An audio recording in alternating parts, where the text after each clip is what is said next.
Hello, good morning, and welcome to the first one of my mini podcasts on the subject of trauma. My name is Emma, and I am the owner of Open Skies Hypnotherapy. I have a private practice where I treat a lot of trauma clients, dealing with a lot of different things. And I wanted to come on and do some podcasts about trauma because it's such a big part of our lives. It's something that can really impact every aspect of our life, from how we feel emotionally to how well we are physically and everything in between. So there's a lot of reasons why I wanted to do this little podcast and just get a bit more information out there, really. So I thought a good place to start would be to look at what trauma is. And I had a look in the Cambridge Dictionary for a definition of trauma, and they gave a definition of severe emotional shock and pain caused by an extremely upsetting experience. And there was a further kind of elaboration of that on the Healthline website, healthline.com, where they said that a traumatic event is an incident that causes physical, emotional, spiritual, or psychological harm. The person experiencing the distressing event may feel threatened, anxious, or frightened as a result. In some cases, they may not know how to respond, or they may be in denial about the effect the event has had. And we'll come on to that in a second, because that's a huge part of what I do in my room, and it's a huge part of what I see is people not knowing how to respond or effectively being in denial. So that's something we'll touch on later. So for me, I guess my answer to what is trauma would be that I think it's something that really disrupts our ability to regulate ourselves properly. And by that, I mean it disrupts our emotional and physical well-being, and it causes us to become stuck in sometimes quite a destructive mindset, actually, that contributes to physical ill health and emotional distress. There are lots of examples of trauma. I think there's a real misconception among people that trauma is something that happens to people in the army or something that happens to people in the emergency services who are witnessing terrible things, and nobody else is affected by it because we're just normal people. And that's not true, because if you think about some of these examples, and I'm sure some of these will apply to lots of you, the loss of a person or a pet, huge trauma around bereavement and grief. How are we going to process that? Losing your job, or indeed your own business. If we're losing our own business, we're also losing our status. We're losing our identity, because very often your own business is part of you, part of who you are. So if you lose your business and it doesn't go well, you've lost your identity. If you lose your job, you've lost your status, perhaps within the family as the provider. And these are fundamental human needs that we have. We need to have status. We need to have a sense of identity. You may have had an accident, been involved in a traumatic accident, or even witnessed one, as a passerby. And that can cause PTSD. We can have flashbacks. We can have nightmares. We can have images stuck in our mind that we can't get rid of. We can have abuse. We may have been abused, or we may have been the perpetrator of the abuse. And both of those will be born from trauma of some kind. What's led you into that kind of relationship, or what's led you to be the perpetrator? There will be reasons behind both of those things that are happening for you, which will probably be born from quite a traumatic background of yours that you've got. Neglect. So you could have been neglected as a child, parents who are very busy, doing their own thing,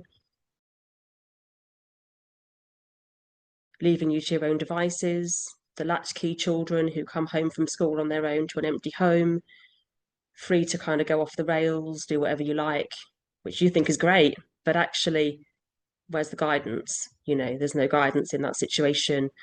You may feel like you don't really matter, and there's more trauma then to explore. Being bullied is another big cause of trauma, particularly at school. Also in the workplace. I mean, there's workplace bullying, which I think largely goes under the radar. And that's something that needs to change. We've also got being made to feel like an outcast, and that's, again, comes back to our need to belong somewhere and our need to feel accepted. And if we're made to feel like an outcast, sometimes within our own family, sadly, it can really affect how we how we feel about life and how we relate to other people, as well as how we relate to ourselves, actually.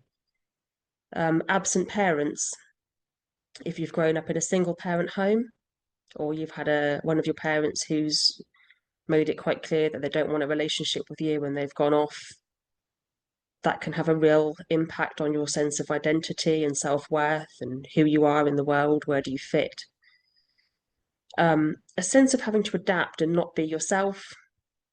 So you may be told as a child, act your age, grow up, sit down, be quiet, all of these things, and you're not able to actually be yourself. You've got to adapt to this environment that you're in.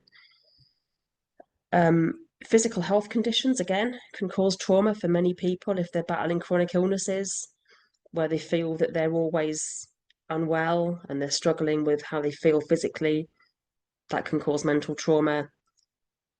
And then we come on to things like bad hospital experiences. And I have a lot of clients who have had traumatic births, for example, where they've been physically restrained on operating tables, when they had to have an emergency C-section, which wasn't planned, and they're being restrained by doctors and physically pinned down to an operating table, which makes me shudder just to think of how that must feel, to have your control and your choice taken away and to actually be pinned down by people. And of course, if you've been assaulted by a male, and the doctors wouldn't know this, but if you've been assaulted, and this happened to another client of mine actually, she'd been assaulted by a male, and then she was in a situation where she had an accident and she was being pinned down by male paramedics. And of course, it triggered her straight back to the assault that she had, where she was pinned down by a man and raped. So these things can all trigger us back to bad experiences. So it's not just something that's experienced by the armed forces. It's not just something that happens in war-torn countries. It's very much prevalent in all areas of our lives, and it's something that we don't really talk about enough. Many clients who come don't know how to respond to it. They feel lost. They talk about feeling lost, or trapped is another word that I hear a lot. I feel trapped. I feel stuck. Or they might be in denial. And a really, really common thing that happens is people will come to me and say, "Oh, yes, I was beaten as a child." And then they'll laugh. And that laughter is a defense mechanism. It's a denial.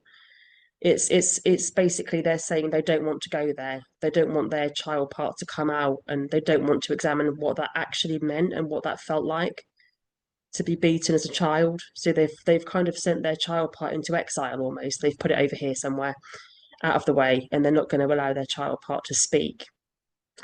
So a lot of the work that I do is around allowing the child part to then come out and speak, so we can get into what actually happened, but that can take some time. So this is my little mini podcast on what is trauma, which I hope has been helpful, and there will be more podcasts to follow. But bye for now.